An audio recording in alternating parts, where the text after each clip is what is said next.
What I see today is this combination of young people, investors, and the spirit of partnership between private, public, and all other institutions. Palestinian government created the Ministry of Entrepreneurship and Empowerment as a lightning rod for the sustainable development of the ecosystem. Palestinian young people demonstrated admirable resilience. We think youth and entrepreneurship is our best asset we have in Palestine. The pipeline is so strong and healthy, and there's so much happening and so much potential that remains untapped. And I believe, the future is about innovation, knowledge economy, and entrepreneurship. What we experience in Palestine is the beginning of a wonderful story of our future. It is so important to be connected to the region and to the world, and particularly now. I think it's extremely important that we really create alleys of hope for entrepreneurs, and the role of government is to create that linkage with government agencies.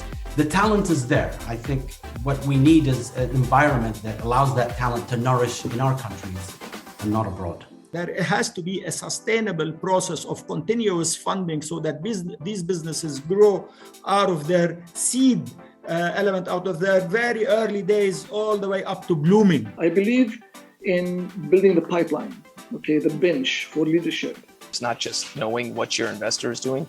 Understand what the investors of your investors are doing. فالفكرة وين إنه أنت قديش أنت تستثمر كشاب من وقتك، أنت تطور من ذاتك، تطور من مهاراتك، تطور من قدراتك. To actually enable the innovation ecosystem, we have to start from a very early age. It's a huge opportunity for Palestinians. We just need to jump on it and try to make something out of it. So there are hidden gems always in Palestine. As long as we are a supply of human capital and talent. While the market, the Palestinian market is quite small, but also we've seen internationally that a lot of innovative ideas and approaches come out of a crisis, out of a difficult situation.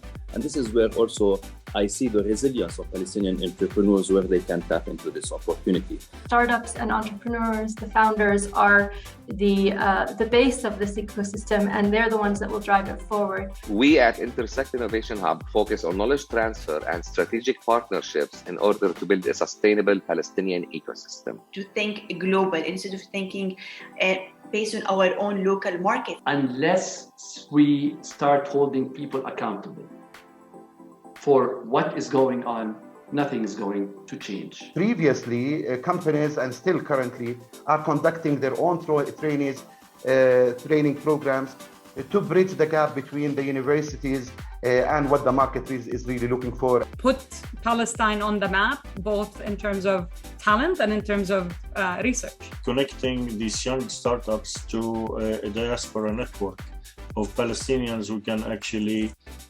be the ambassadors of these startups, who can maybe even be hosts to these startups or to the startups events in the GCC as well. We're going to build a Silicon Valley in Palestine, and we're going to do it. We need to better sync how the colleges are preparing their students with our needs.